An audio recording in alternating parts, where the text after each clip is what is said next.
Well, we're moving on with our series. Thomas over here has come back to continue looking at the antecedents, looking at the influences on early Islam, on the origins of Islam.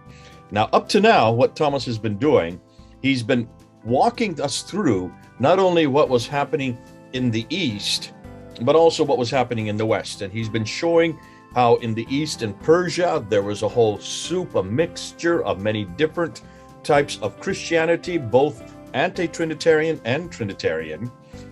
Of course, in the West, there's very much a Trinitarian overview that has now taken over the cities, the bishoprics coming into the East. But while this anti-Trinitarianism that then was taken by Islam and made, especially people like Abdul Malik, and we have done a really good thank you, Thomas, of unpacking Abdul Malik and looking at the inscriptions on the Dome of the Rock and reintroducing Muhammad I and Muhammad II. There's one area that we haven't touched and one area that we need to touch, and that is Andalusia, what is today Spain, but back then Andalusia, way over in the West. And that's what we're going to be doing now, looking at Andalusia, what is today Spain, far in the West, because there was also this percolating type of both Islamic anti-Trinitarianism, which is both theological and a political influence that we need to look at. And I'm going to let you unpack it. This is your area. This is what, in fact, this material I've not really studied at all before. So this will be new for me. So I've got my trusty pen and I've got my pad, and I will take notes as you go and show us what was going on there in the West, there in Spain or Andalusia in the 7th century. Well, thank you very much. And yeah, let's jump right in. I'm going to share my presentation, and then we're going to look at what happened in Spain. So today we want to look at the beginnings, like how did the Umayyads even get into Spain? How did this happen? The traditional story goes that there was this Muslim invasions, and we want to look now if that's really what has happened, or if there's any nuance to this. And let's start with this by looking at who was in Spain before the Umayyads, and that were the Visigoths. So now a bit of background information on the Visigoths. They were an Eastern Germanic tribe who converted to Arianism around the year 300 AD. So Arianism, if you remember, is also anti-Trinitarian, but it's different to the type of anti-Trinitarianism that, for instance, Abdul Malik would have promoted. So Arians, they did believe that Jesus was divine in a sense, but he was created in their view. So he was subordinate to God the Father, and there was no Trinity. So then under the pressure of Hunnic invaders, they've entered Roman territory in the 4th century, where they became subjects of the Roman Empire. But then soon after, Roman soldiers massacred some barbarian families who actually tried to assimilate. And then the Visigoths started to rebel, and they actually sacked Rome in 410 AD, which was a major shock for everyone at the time. It was the first time in almost 800 years that enemy troops entered Rome.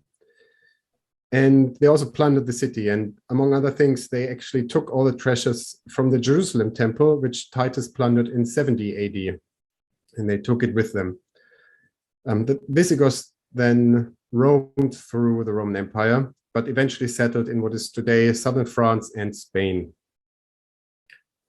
By 500 AD, the Visigoths controlled most of the Iberian Peninsula, and eventually they were kicked out of France by the Franks, and then basically stuck to Spain.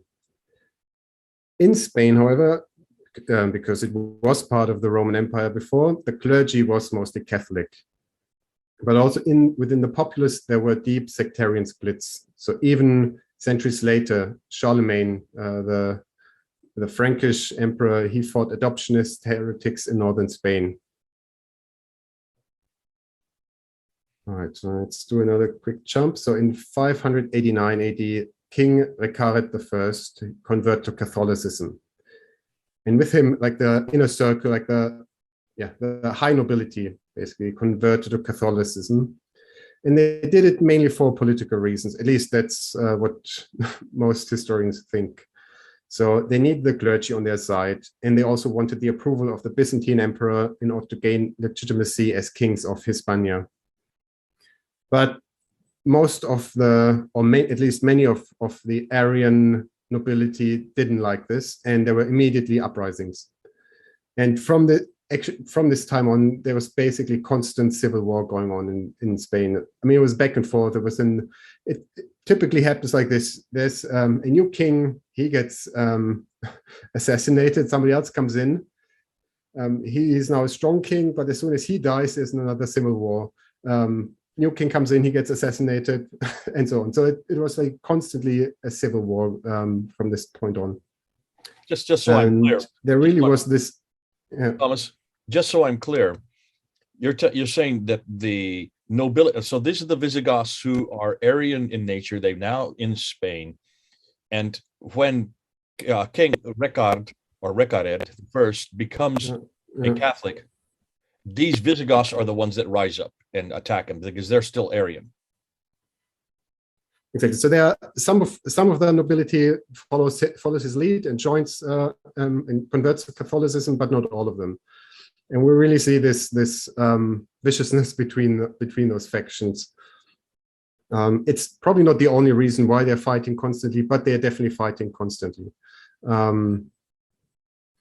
So I think there were some Frankish historiographers of the time who called it, I think, the Gothic disease or something, that they would constantly fight each other. But basically the high nobility, they've now all converted to Catholicism. So anybody who has a chance on sitting on the throne, they are typically now Catholics. And they push several synods, or they have several synods in which they push Byzantine theology. But yeah, as I said, among the, let's say, lower nobility, there was strong opposition against those Visigoth kings.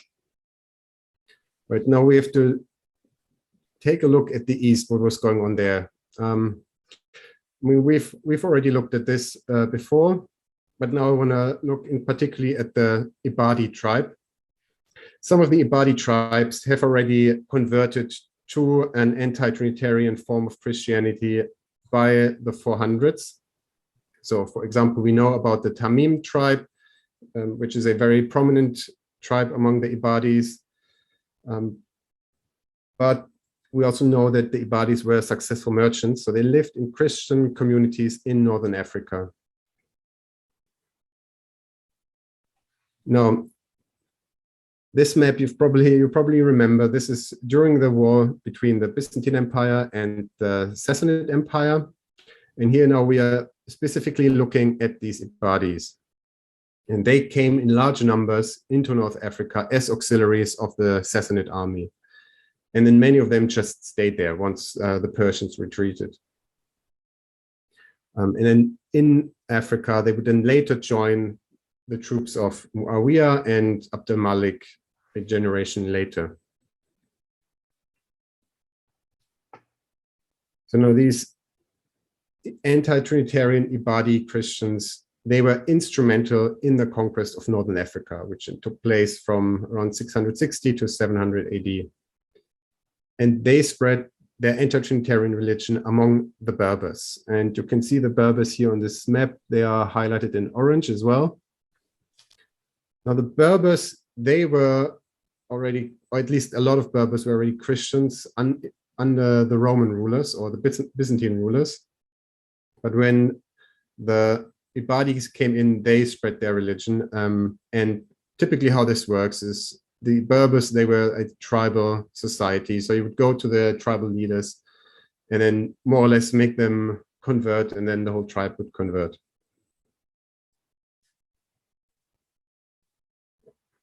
And now going forward, Christian Berbers or anti-Trinitarian Berbers are actually attested to for centuries to come. So we know that it worked because it's attested to for a long time to come.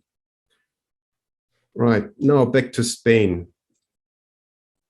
In the early 8th century, the southern Visigoth nobility, they conspired against the king. And these Visigoth nobles, they had territories in northern Africa, which is still sort of a remnant of Byzantine rule, because the Visigoths, they basically just kicked out the Byzantines out of Spain completely. So they've always had, the Byzantines always had a small part of southern Spain still, but they have been kicked out. And as part of that, they also took their possessions in northern Africa. And from those territories in northern Africa, these southern Visigoth rulers, they brought in Berber troops as well as Arab auxiliary forces who were both anti-Trinitarians. So really what we see initially is that we're looking at anti-Trinitarian troops from Northern Africa who are supporting anti-Trinitarians in Spain in their fight for the crown against the Catholic rulers. But eventually these auxiliaries, they turn conquerors. This is very similar to what has happened in Persia when we looked at how that got sort of, the rule got transferred to the Arabs. Here we're looking at a similar thing. So we're starting out with a civil war.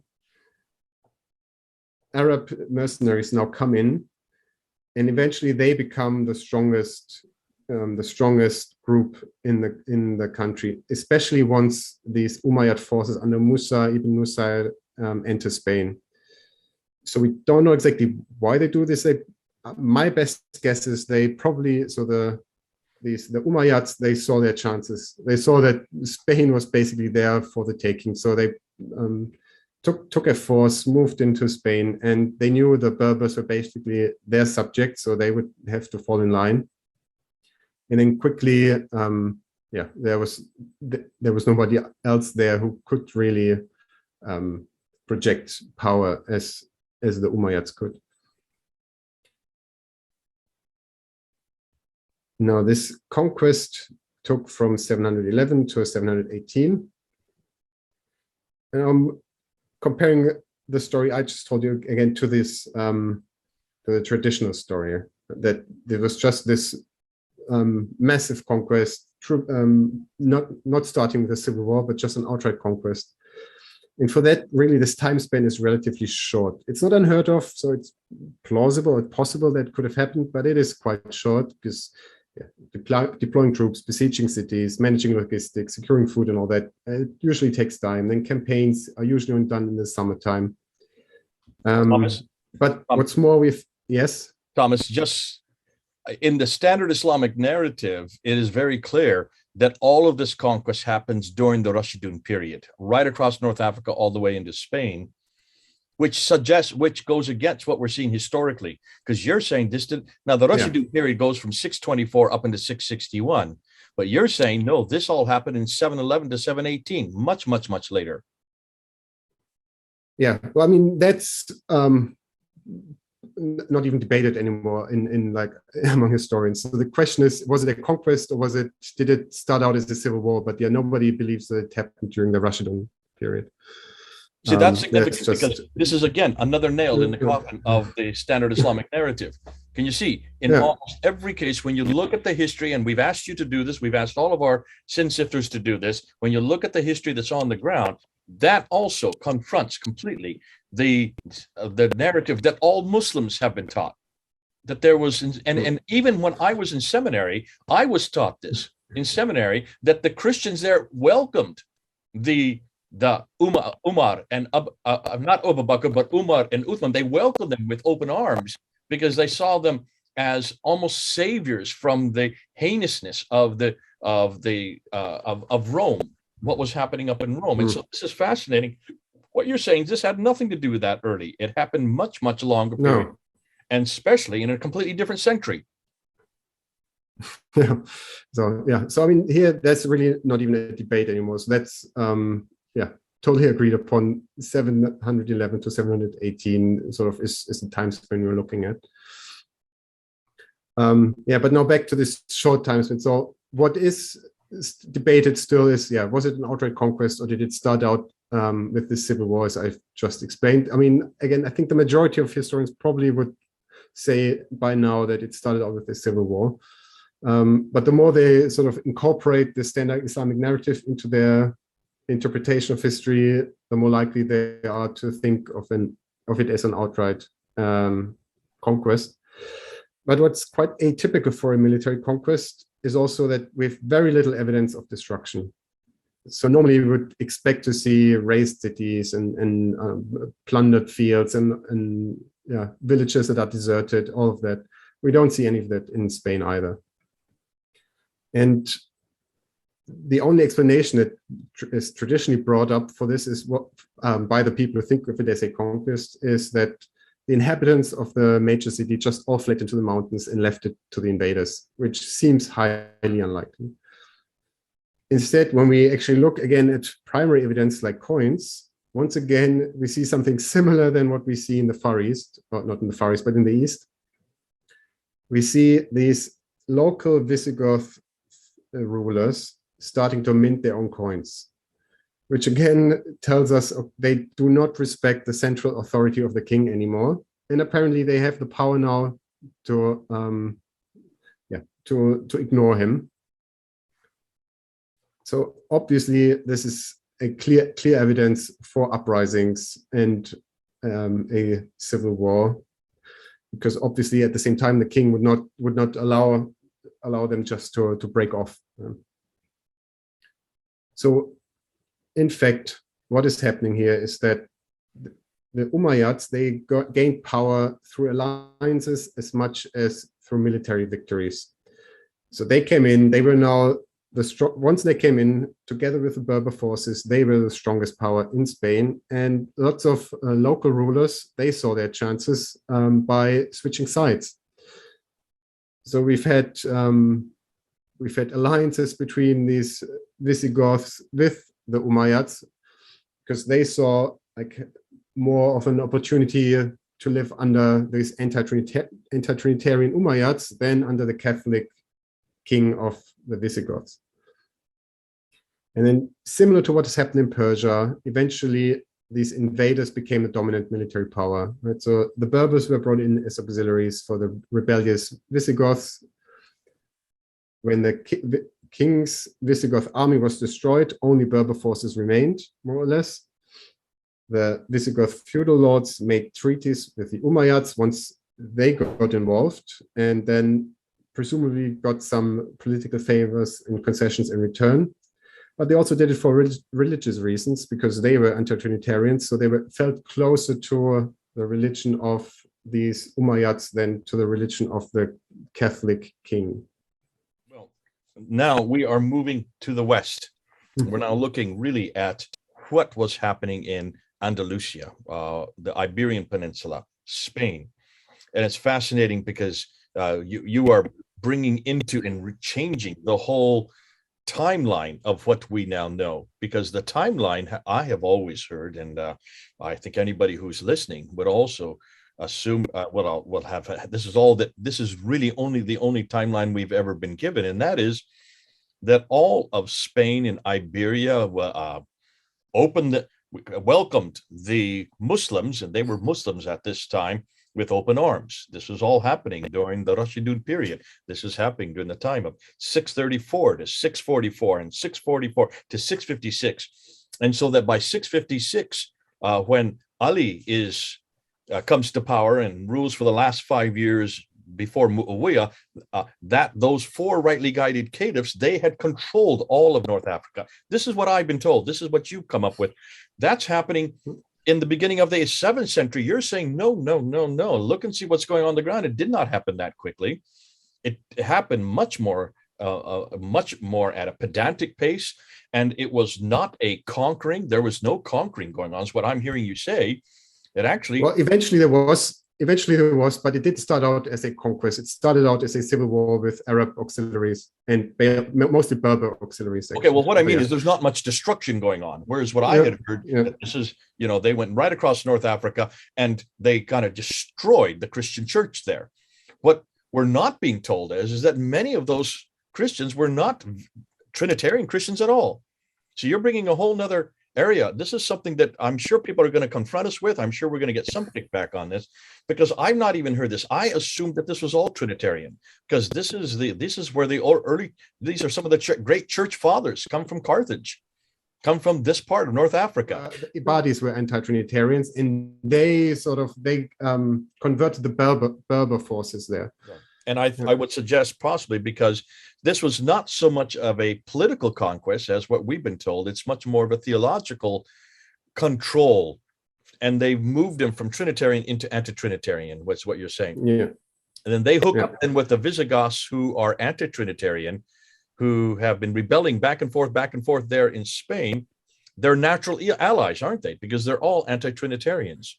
Both those from the Visigoths and those who come across the Ibadis, and then of course the Umayyads later on, because the Umayyads don't come into the picture until 661 with Muawiyah, and then of course Abd al-Malik. Yeah. But you're saying that this is really happening even later than that, because this is after Abd al-Malik. Abd al-Malik is up to 705. You're saying this is going on that 7-year period between 711 and 718.